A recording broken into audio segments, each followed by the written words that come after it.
Halo semuanya, salam hangat untuk kita semua dimanapun berada.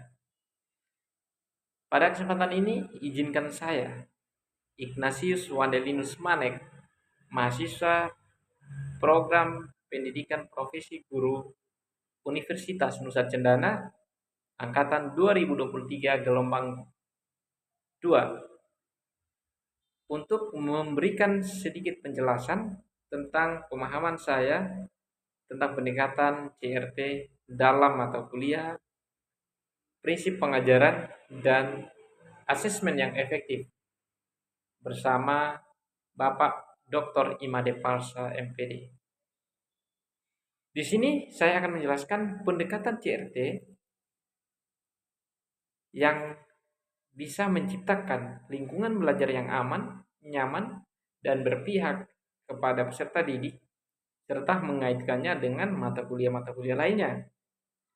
Misalnya design thinking atau pemahaman tentang peserta didik dan pembelajarannya ataupun yang lain-lainnya.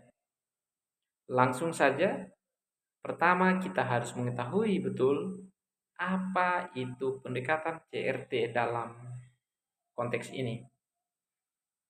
Pendekatan CRT merupakan pendekatan pembelajaran yang mengintegrasikan materi pembelajaran dengan budaya. Dari sini, saya teringat betul apa yang dikatakan oleh Bapak Pendidikan kita. Sebab hal ini sangat selaras dengan konsep pendidikan yang telah dicetuskannya. Bahwa dalam pendidikan kita di sini sangat amat ditekankan pada pendidikan karakter. Pendidikan di mana di sini guru dituntut untuk bagaimana tidak saja menjadi pengajar yang nantinya mentransfer ilmu dari buku kepada siswa saja, tetapi juga berperan untuk memberikan pendidikan, untuk mendidik, menuntun, membimbing siswanya untuk bisa terbentuk suatu karakter sebagaimana kita inginkan, yang nantinya siswa kita atau peserta didik kita bisa terbentuk kepribadiannya secara utuh dan bisa diterima oleh masyarakat. Sebab itu sesuai dengan nilai-nilai yang ada dan hidup di tengah masyarakat kita. Ki Hajar Dewantara mengatakan bahwa dalam pendidikan harusnya kita mengingat dua hal yang penting. Yang pertama, mengingat dengan perkembangan zaman yang begitu laju, maka pendidikan seyogyanya harus sesuai dengan kodrat zaman. Apa artinya saudara-saudara? Artinya adalah bahwa zaman begitu cepat bergulir. Perkembangan teknologi, informasi, dan pengetahuan begitu pesat. Oleh sebab itu, sebagai peserta didik, harus mampu kita bentuk, harus mampu kita gembleng mereka untuk bisa menjawab tantangan zaman.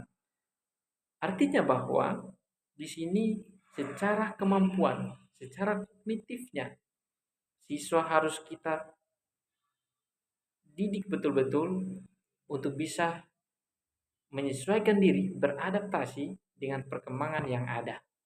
Tetapi satu hal lagi atau hal kedua yang harus kita ingat bahwa pendidikan kita juga harus sesuai dengan kodrat alam. Nah, inilah yang kemudian saya mengatakan bahwa ini yang sesuai dengan nilai-nilai luhur yang hidup dan tumbuh di tengah-tengah masyarakat kita. Hal ini sejalan dengan pendekatan CRT yang merupakan pendekatan pembelajaran yang mengintegrasikan materi pembelajaran dengan budaya yang ada di sekitar siswa. Hal ini nantinya dengan pendekatan ini guru bisa menciptakan suatu lingkungan kelas yang aman. Karena CRT bertujuan untuk menciptakan ruang kelas yang aman dan inklusif, saudara-saudara. Di mana siswa yang merasa nyaman untuk berbicara tentang identitas dan pengalaman mereka tanpa takut dicemooh dan diabaikan. Ini menciptakan atmosfer, iklim yang mendukung pertumbuhan dan perkembangan positif bagi siswa. Yang berikut, dengan pendekatan CRT, bisa menciptakan lingkungan kelas yang nyaman. lingkungan kelas yang nyaman, yang bersih dan teratur, pencahayaannya yang baik, serta suara yang minim atau kondusif akan cenderung mampu mendukung tercapainya suatu tujuan pembelajaran secara efektif. Kemudian, saudara-saudara, lingkungan kelas yang berpihak kepada peserta didik.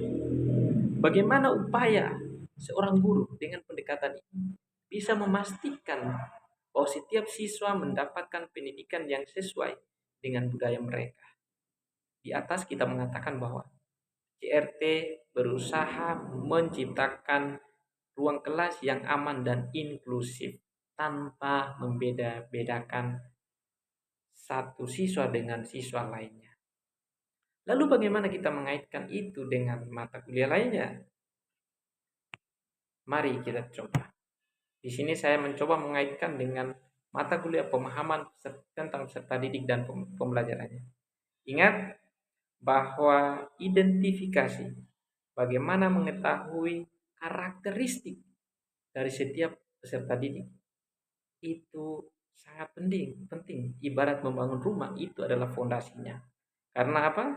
Dengan mengetahui karakteristik peserta didik, guru mampu untuk memilih pendekatan yang tepat, metode, model pembelajaran, dan media yang tepat untuk kelangsungan suatu kegiatan belajar mengajar. CRT bisa menjawab itu. Peserta didik terlibat dalam perubahan nilai-nilai dan pemahaman mereka dengan menyajikan melalui suatu proyek. Di sini peserta didik mempresentasikan hasil proyeknya di depan kelas berlandaskan latar budaya dari kelompoknya masing-masing. Kemudian misalnya dalam perancangan dan pengembangan kurikulum, kita mengakui adanya warisan budaya dari berbagai kelompok etnik yang berbeda, baik sebagai sesuatu yang dapat mempengaruhi sikap peserta didik, pendekatan untuk belajar, serta konten untuk diajarkan sesuai dengan kurikulum yang ada. Dalam hal ini perumusan kurikulum yang ingin berpihak kepada siswa, maka kita betul-betul harus memahami, baik itu nantinya sebagai pendekatan untuk kegiatan pembelajaran maupun sebagai konten daripada pembelajaran itu sendiri. Yang berikut contohnya dalam pembelajaran, misalnya fisika. Siswa bisa kita ajak untuk dapat merenungkan fenomena petir misalnya, yang sering dianggap misterius. Namun secara fisika, itu bisa dijelaskan melalui konsep fisika yang sederhana.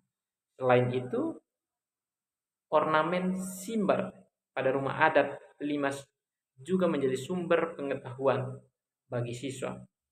Mereka dapat belajar mengenai budaya rumah adat Limas dan memahami fungsi ornamen simbar sebagai penangkal petir.